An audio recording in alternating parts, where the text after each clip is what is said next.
এবার খোদ ভারতীয় গণমাধ্যমে উঠে এলো সে দেশের ক্ষতির খবর। বিজেপি পন্থী পশ্চিমবঙ্গের গণমাধ্যমগুলো এতদিন যে খবরগুলো এড়িয়ে যেত, এবার তেমন খবরই ছাপা হয়েছে টাইমস অফ ইন্ডিয়ায়।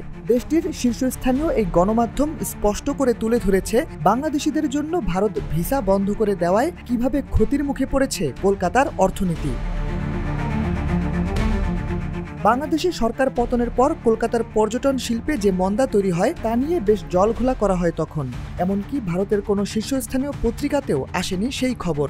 উল্টো বাংলাদেশের ভাবমূর্তি নষ্ট করতে নেমে পড়ে রিপাবলিক বাংলার মতো টিভি চ্যানেল ও এর উপস্থাপকরা। তবে এবার যেন চিত্র পাল্টে গেছে।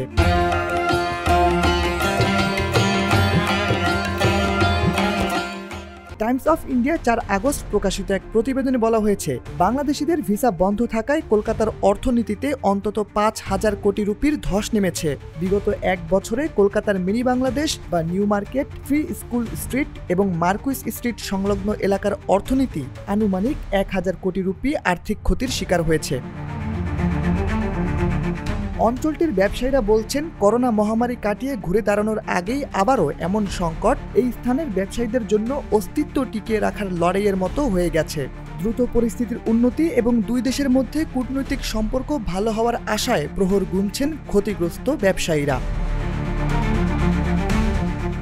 এদিকে কলকাতায় বাংলাদেশি পর্যটক কমে যাওয়ায় যে শুধু সে দেশের ব্যবসায়িক খাতে ধস নেমেছে তা নয়, কলকাতায় মুদ্রা বিনিময়ের হারও উল্লেখযোগ্য হারে কমে এসেছে, যার ফলে এক নীরব অর্থনৈতিক পঙ্গুত্বের দিকে অগ্রসর হচ্ছে শহরটি। কলকাতার ব্যবসায়ীদের সংগঠন free school street traders association জানিয়েছে, পর্যটন, হোটেল, রেস্তোরাঁ, ট্রাভেল এজেন্সি, মানি এক্সচেঞ্জ সব মিলিয়ে এই অঞ্চলে দৈনিক 3 কোটি রুপির লেনদেন হতো, যা এখন ক্রেতার অভাবে ক্ষতির মুখে পড়েছে। এক বছর আগেও কলকাতার যেসব জায়গা ছিল বাংলাদেশি পর্যটক দিয়ে সমৃদ্ধ, সে জায়গাগুলো আজ প্রায় জনশূন্য। কম খরচে থাকার জায়গা, স্বাদবহুল খাবার এবং চিকিৎসা সেবার জন্য এক সময় যে জায়গা ছিল বাংলাদেশিদের আনাগোনায় ঠাসা, তা আজ পরিণত হয়েছে যেন শ্মশানে।